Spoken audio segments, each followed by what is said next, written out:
Hello, I wanted to give you a little bit of an insight into what I do in the workshops uh, for intuitive art, where we tap into our feelings and we explore and play, and it's really a supportive environment where no mistakes. There are no mistakes, and it's just fun. And so I just wanted to pop on here and show you a little bit of what that might look like. So when we talk about intuitive art, there's lots of ways to explore, lots of ways to play and have fun. And today I was just going to do that with you by explaining about one way, and that is with the tools you use. So I have a bunch of brushes here, different kinds of brushes, and I'm just going to play with what these different brushes can do. So the best thing for this kind of exercise is something like a fluid paint. So either a liquid watercolor or watercolors in general.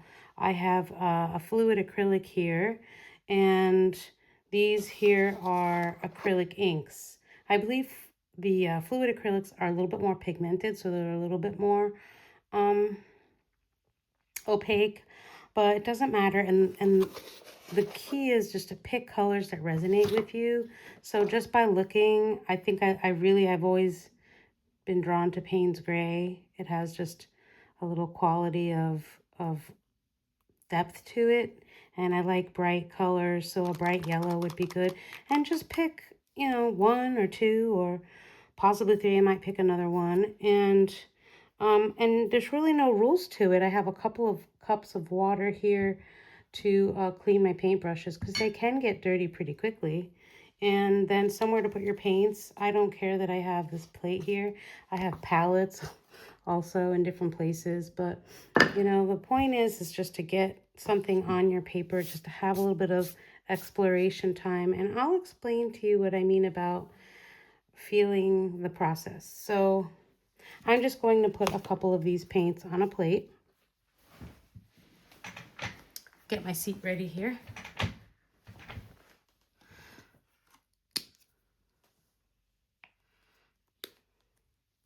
So I've got the Payne's Gray, I've got the yellow. And then I always wet the brush that I'm going to use beforehand. So here is a very large mop brush, and a mop brush looks like a makeup applicator brush.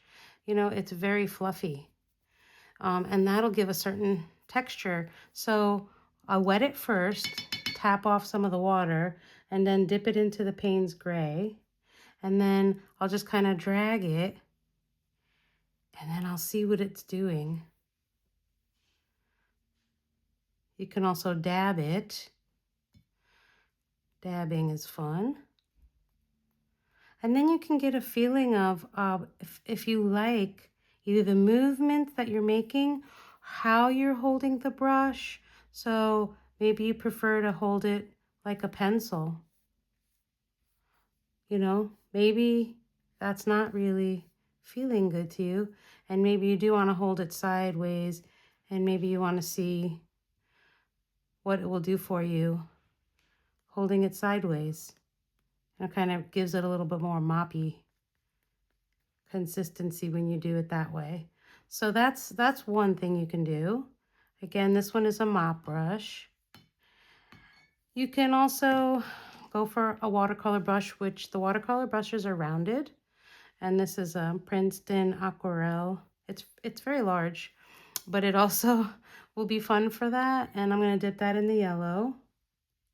And I'm going to do the same thing. And I can go quickly or I can go slowly. I can barely hold it, or I can hold it. And the key is to play around with, what is it that feels right to you? And you just experiment. You're not having any kind of plan. Okay, so this is a very large, and so brushes like these cover cover a lot of area. As you can see, you can make shapes with this type of brush as well.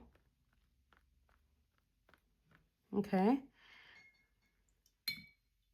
So let's see what I have next. Then I have still a pretty large brush, but it's a flat brush. So this one I like to use with acrylic painting, and it covers a lot of area. But here in a journal, let's mix a little bit of the Payne's Gray with the yellow and see what happens. And then I can make thin lines here and there. I can also swipe, like when you're painting a wall, you know, when you're painting a wall, just painting it back and forth there. I do like, it is fun to make these shapes for me. I like that. That's cool. So you might not like that as much. And then you might like to try to dab, or you might want to scribble with your paintbrush. But this one is, like I said, you can get more lines with a flat paintbrush. So playing with a flat paintbrush can be good for you too. What else do I have here? I have a fan brush. So fan brush is fun. So wet that a little bit. You can combine more than one color. And let's see if I can go to another page. Let's get another page out. I'm not prepared. Okay. Let's go into one of my journals. Let's see. I should have some pages in here. Here's a page. Okay, so a fan brush, it's like the name says, it fans out. I put a little bit of yellow and a little bit of blue on, Payne's Gray on here, and it kind of streaks. So I'm holding it really, really lightly. The lighter you can hold it, the more, let's say, light streaks you get. Now, if I do it a little heavier, it'll come out just a solid line there. So there you go. That's a fan brush, and you can combine multiple colors there.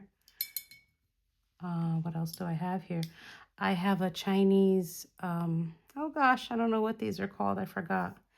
There's certain kind of hair on these, but I'll wet that as well. And this is interesting because it'll do something like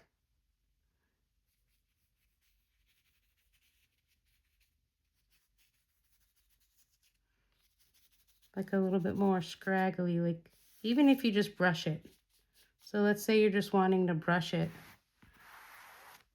up here, let's say. So you get a different texture when you're just brushing it. But so it's a little bit rougher. The bristles on it are rougher. Yeah, so they can look like they're separately swiping. I don't know if you can see that, but it's just like your strokes are, you know, splotches, more like splotches. And then, so you just play around and you see, you know, what is it that you can get with the different tools that you have, you know? There's also smaller brushes. This one's got a flat tip, but it's not super thin. And I just put a little bit of red here. And then I'm just going to, so the length of that brush, or the width of it, is giving me that kind of stroke. It's really pretty. I like it. And then if I come in with another color, just for fun, experimentation. Make sure you mix your color, shake your bottles, but I didn't do it with this one. So I can also then just dab.